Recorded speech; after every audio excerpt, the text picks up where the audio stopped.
Hello, my name is Rob Singh and I'm Professor of Politics at the Department of Politics at Birkbeck University of London. And in this contribution to the Birkbeck Inspires series, I'd like to consider what we can expect from a Biden presidency in 2021 and whether in particular it's premature to already consider Biden a lame duck president even before he's entered the White House. And the case that I'm going to make is that it may not be premature for several reasons that I intend to outline. At the moment, across America, Europe, and large parts of the world, there is an audible sigh of relief that Joe Biden prevailed emphatically over President Donald Trump in the 2020 presidential election. Biden enters office on January the 20th next year with certain very formidable advantages. He has arguably the most impressive resume to be president of anyone since George H.W. Bush was elected in 1988. Having served in the United States Senate since 1972, served as vice president from 2008 onwards, and having run for the presidency 3 times, now finally successful. He has an extensive list of contacts, not just in Washington, but around the world. He's effectively met almost all international leaders and politicians of consequence. And he's a well-known quality in terms of his extensive experience as a legislator, but also then within the executive branch as vice president. His emphatic win, not just in the popular vote, but in the electoral college as well, also arguably gives him something of a mandate with which to govern. And perhaps finally, he enters office with, at one level, the most challenging set of circumstances of any US president since Franklin Roosevelt in 1933, but also with a situation in terms of the public health crisis over the pandemic and in terms of the need for economic recovery that perhaps give him something of an advantage, at least a set of goodwill among legislators and among international leaders to get past the somewhat exhausting Trump era. And in many respects, therefore, much of the concern that Biden, although 78, nonetheless exhibits all of the kind of credentials one would wish for in an effective president, we can look with perhaps some optimism to the future. However, without wanting to put too much of a note of pessimism into this, there's reason to qualify that optimism even at this stage. And I would argue that the impediments to an effective Biden presidency loom perhaps even larger than the influences that are suggesting it might be successful. I'd identify 5 in particular. One is temperamental. Much of the discussion in the popular media of Biden has focused on his personal characteristics, being a centrist, a relative moderate in American standards, at least by contemporary American standards, looking for compromise. He's been essentially a legislator most of his life, and he's willing and able to cut deals. Indeed, he's been friends with Mitch McConnell, the Republican leader of the Senate, since 1984, since McConnell was elected. And much of the discussion, therefore, is centered on the notion that Biden can somehow persuade McConnell and Republicans to cross the aisle, join with Democrats, and operate in a bipartisan fashion.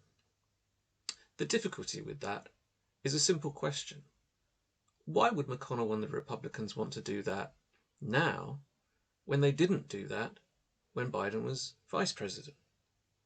In fact, the day after Obama was elected, McConnell pledged to make Obama a one-term president. That was his quest.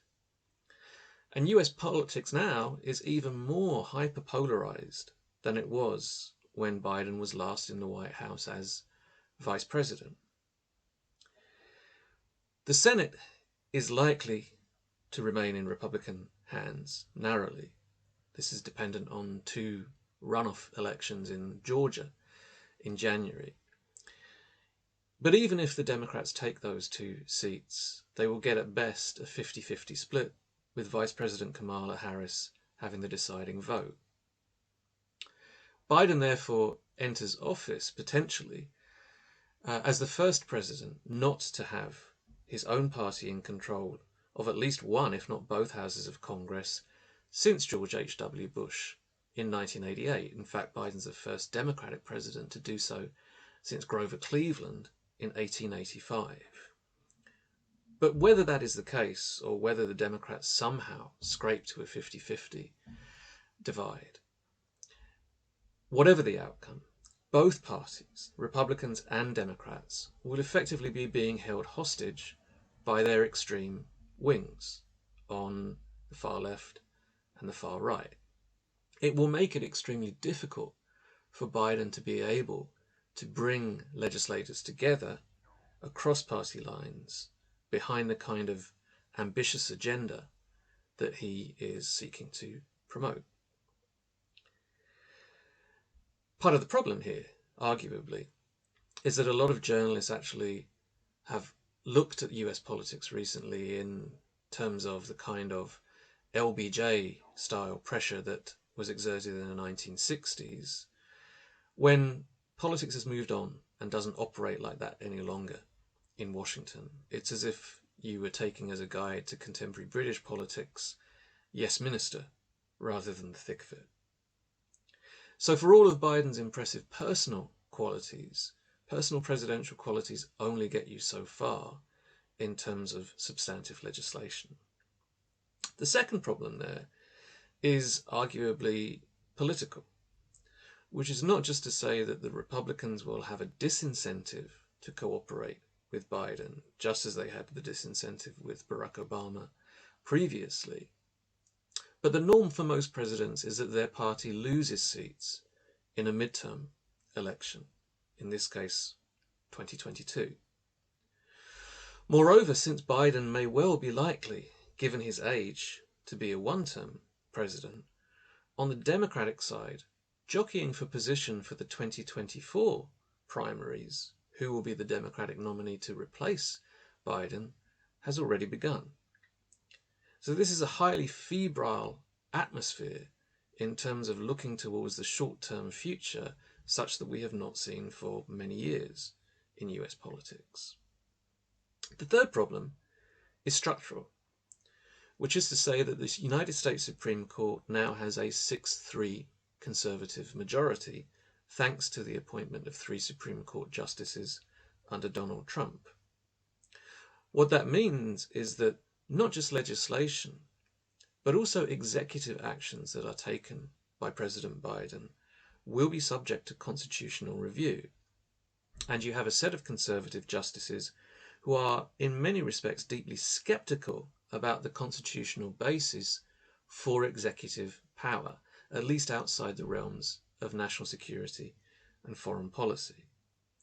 So if Biden seeks to prosecute his agenda through what's often termed presidential unilateralism, the use of executive orders, executive agreements, presidential findings, much of that may be undercut by litigation through the federal judiciary.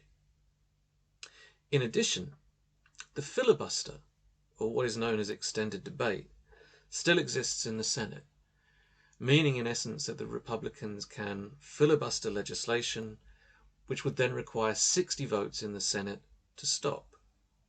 That supermajority is not something that the Democrats are likely to be able to muster. So again, in structural terms, the influence in particular of relatively rural, depopulated states in the Senate is likely to hinder the advance of any Democratic agenda under President Biden. A fourth influence is essentially the media. We are currently in a peculiar situation since the 2020 election, in which many Republicans now view Fox News as having become too left-wing, and are instead changing their allegiance to the One America news network. Combine that with an ongoing campaign by Trump and his loyalists of delegitimation towards the Biden presidency, and establishing as an alternative fact that somehow Trump was deprived of victory by fraudulent or illegal means in the 2020 election, and you have a recipe for ongoing partisan sniping by a former president against an incumbent president, such that we have never seen in modern American history. And the final element there is social. The 2020 presidential election resolved none of the extensive divisions, the hyper-partisanship, the extreme polarization that characterizes American politics today. In fact, some elements of the Republican Party have become increasingly militia-like in their willingness to take to the streets and engage in direct action. Put all of these combinations together, and we find ourselves in a situation where the fair distribution of political power in the United States is only possible through the kinds of structural reform that themselves are precluded by the results of the 2020 election. Had there been a blue wave, it is possible, perhaps, that the Senate filibuster might have been ended, or that the Supreme Court would have found additional justices added to it to equalize the balance. But with the results as they were, a referendum on Trump that certainly rejected him personally, but did not necessarily reject entirely Trumpism or its Republican vanguard, and we are not in that situation. What we can probably expect then, on balance, is a Biden presidency that will have a short honeymoon of perhaps 3 to 6 months, in which, if the new president is successful, he may be able to pick off sufficient numbers of Republicans, Mitt Romney of Utah, Susan Collins of Maine, Lisa Murkowski of Alaska, perhaps, to join with him and to get bipartisan support, even if it's only narrow, for measures like infrastructure spending or perhaps investment in combating climate change. But for the most part, it's highly unlikely that Congress will support what Biden wants to do on his domestic agenda. That doesn't mean Biden won't be able to accomplish a lot. He will, but it will probably be through the use of executive powers, the vast array of powers that are available to the presidency, which means that on day one of a Biden presidency, the US will be able, and in all likelihood will, rejoin the Paris Climate Accords. If he's successful in renegotiating a nuclear deal with Iran, again, that could be accomplished by executive agreement rather than formal treaty that requires Senate ratification. On a raft of measures, from civil rights to labor laws to tax rates, executive powers can accomplish quite a lot. But they are problematic in 3 respects. One is simply that they can be found unconstitutional by the federal judiciary. Secondly, without adequate funding from Congress, particularly when it comes to things like embedding measures to combat climate change through executive order, they may essentially be hollowed out. And the third problem is simply that they can be reversed by their successor, should a Republican president of that persuasion come into office in 2025. In short, what we should expect, perhaps, in terms of comparisons, is something like George H.W. Bush's presidency. When Bush entered office in 1989, he too was regarded as having one of the best CVs to be president of any 20th century occupant of the White House. But he entered office with the Democrats in control of both houses of Congress. And when he tried to compromise with them by reversing his no new taxes pledge of the 1988 election, he did get bipartisan compromise, but the conservative wing of the Republican Party challenged him and essentially left him, opposed him, and he went on to electoral defeat. Biden not only has to negotiate the Republican control of Senate, but he has to negotiate too a progressive wing of the party that was never really convinced by him and went along with him primarily to get Trump out of office. They will be seeking aggressively to push a much more progressive agenda on matters from reform of the criminal justice system to a Green New Deal to infrastructure investment and more on Biden. So he's effectively facing a pincer movement both from his own left wing and from the Republican Party on the right. Like George H.W. Bush, albeit with a very, very different personal pedigree, Biden is well regarded in Washington as a decent, sensible man who understands politics at home and abroad. Whether that will be sufficient, however, to avoid becoming a lame duck seems questionable.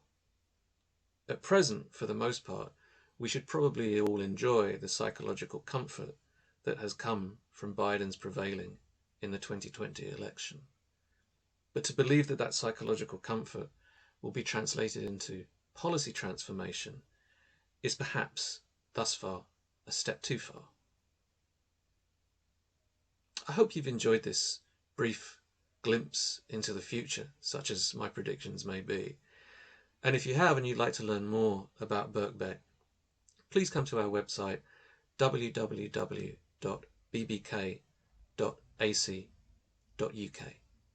Thank you.